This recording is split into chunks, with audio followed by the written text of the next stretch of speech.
Hola, saludos a todos. Siguiendo con estos pasajes de la historia reciente, en este caso voy a hablar de cómo entender que un solo jesuita y su reducido entorno es capaz de influir en las decisiones de un solo sujeto, ¿no? Transmitiéndole consejos que inciten a juicios acordes a las pretensiones de estos hijos de Loyola. Entonces hay que comprender que estos jesuitas trabajan como agentes infiltrados en todos los bandos implicados para generar problemas que provoquen reacciones necesitadas de soluciones, ¿no? Entonces, para comprender cómo y por qué un jesuita se presta a participar en estas conspiraciones, hay que sopesar su juramento de claro corte militar, ¿no? Donde garantizan una total obediencia sin vacilaciones a todas y cada una de las órdenes de sus superiores, llegando incluso en ocasiones a no ser conscientes, el propio sujeto, el propio jesuita, no ser consciente del trasfondo de la misión en el que está inmerso. También en la monita secreta, un documento interno de la orden para enseñar cómo deben desenvolverse en su entorno, figura, entre varias estrategias, la conveniencia de ganarse la confianza del rico y del poderoso, ¿no? O de cualquier persona que tenga la influencia social. Valgan como ejemplo que junto a Albert Einstein estaba el jesuita Lemaitre, que en realidad fue el autor de las teorías de Einstein, ¿no? O junto a Napoleón Bonaparte estaba el jesuita y asesor militar y político Emmanuel Sieyès. Junto al dictador español Francisco Franco estuvo su confesor espiritual, el padre jesuita Llano. Junto a George Washington estaba el jesuita John Carroll. O junto a Fidel Castro estuvo el jesuita español Armando Llorente. Y así un sinfín de ejemplos que serán expuestos en un futuro vídeo que tengo previsto hacer, ¿no? Para comprender cómo la élite, que nunca sale en los medios, ¿no? Nunca aparecen sus nombres, utiliza a sus mejores servicios secretos, disfrazados de bondadosa sotana, para infiltrarse en ambos bandos contendientes y así utilizar su doble juego, para que afloren estos vídeos que estoy haciendo la omnipresencia jesuita en todos y cada uno de los acontecimientos históricos en los últimos siglos y las respectivas conexiones que relacionan a los personajes implicados en este caso concreto que voy a exponer. Veamos estos detalles, ¿no? Bueno, todos conocemos, sobre todo a través de la propaganda de Hollywood, las historias estas bien edulcoradas y manipuladas de aquellos enfrentamientos entre colonos y nativos de las llanuras norteamericanas, ¿no? Y en las que quedó inculcada el supuesto salvajismo de aquellas tribus, ¿no? Desde un sector del mundo no católico estadounidense se culpa a los jesuitas de estar en el entorno de aquellos conflictos y de aquellas matanzas que hubo en aquella guerra civil, ¿no? Hay muchos datos, pero uno por citar, por si quieren tirar de este dato. Según el autor antimasónico A.C. de la Rive, en su libro La Femme de l'Enfant de la Franc-Maçonnerie Universelle, Albert Pike, destacado militar del ejército, estaba supervisado y aconsejado por el jesuita Pierre-Jean de Smet.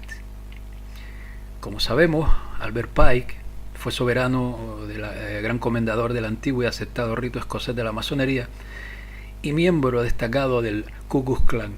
Pike, al igual que Aleister Crowley y otros personajes, asegura haber recibido iluminación de un espíritu guía que le proporcionó una hoja de ruta para conseguir el gobierno único mundial de lo que ellos denominaron la Nueva Atlántida. Albert Pike es además célebre por atribuírsele junto al masón Giuseppe Mazzini un intercambio de cartas escritas en el siglo XIX donde se plasmó dicha hoja de ruta consistente en prefabricar las dos guerras mundiales del pasado siglo XX y una tercera contienda supuestamente por desatarse. A mi entender, ¿no? Y siendo insólito el texto por acertar a la perfección en los acontecimientos posteriores, fueron otros los autores, ¿no? Y ya lo expliqué en un vídeo anterior.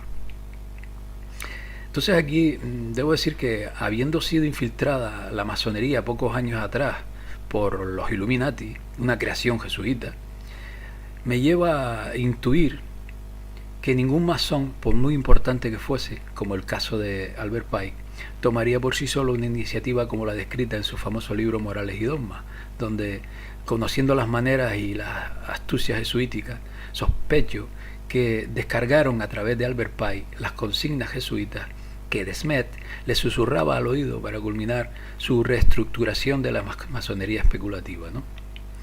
Pike destacó por su capacidad para negociar con algunas de las tribus de la región y desempeñó inicialmente el cargo de representante de la Confederación para las Naciones Amerindias, pactando con líderes de lo que líderes de aquellas tribus.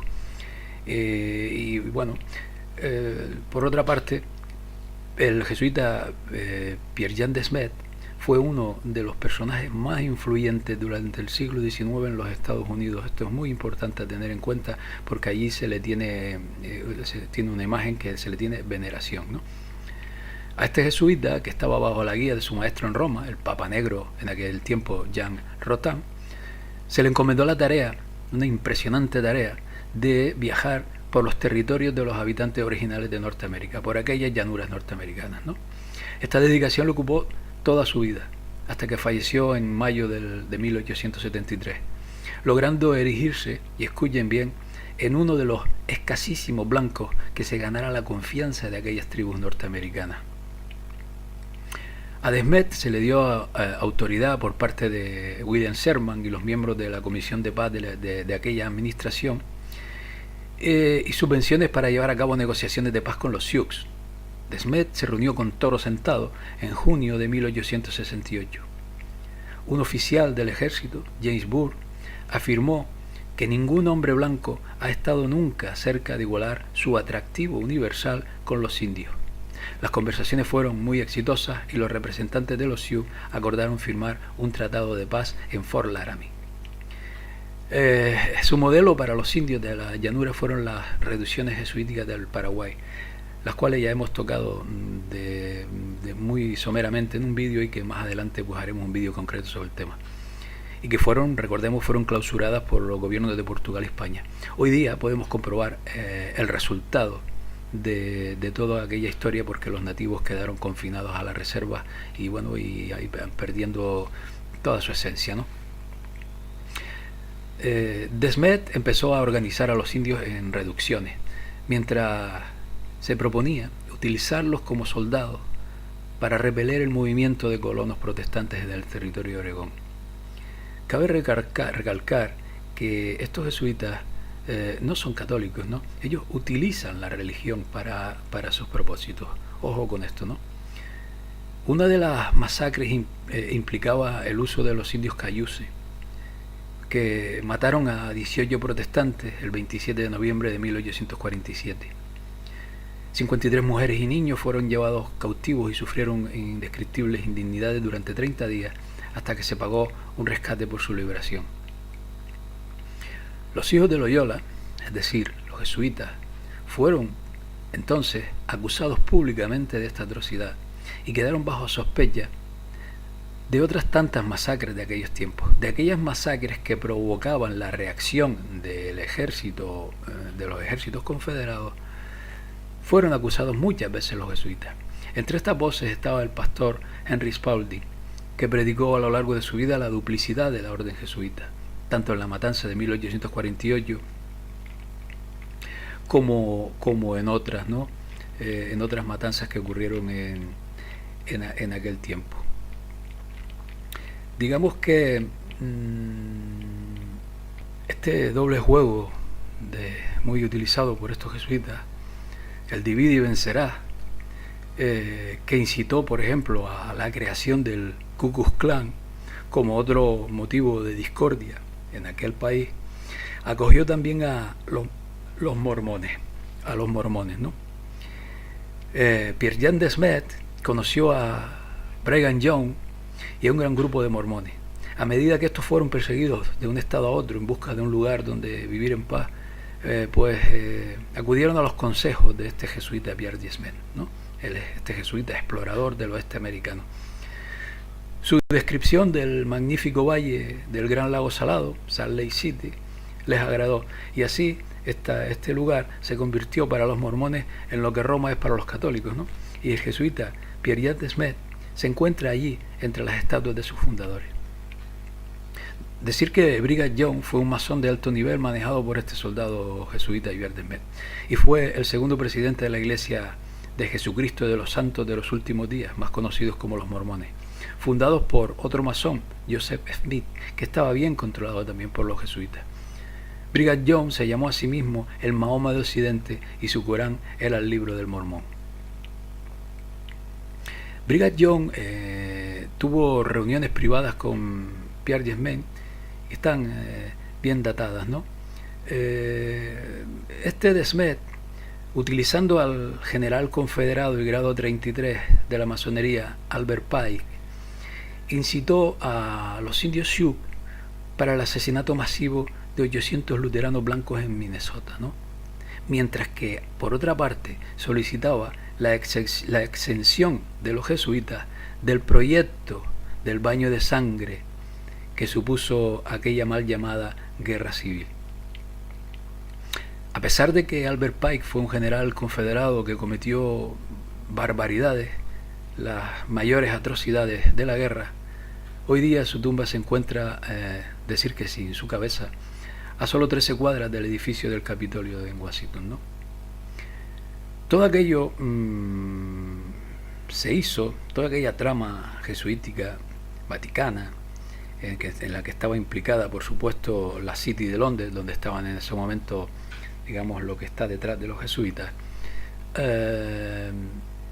dio como resultado que hoy día los Estados Unidos, el país más poderoso de la Tierra, con una imagen de protestante, pero que en realidad está controlado por completo por los jesuitas y el Vaticano, desde sus servicios secretos hasta la presidencia, pasando por los poderosísimos lobbies de todo tipo, que son los que deciden cada paso que da aquel país, ¿no? Para un neófito en estos temas conspirativos, esto que acabo de decir no son pruebas concluyentes, ¿no? Y para mí tampoco.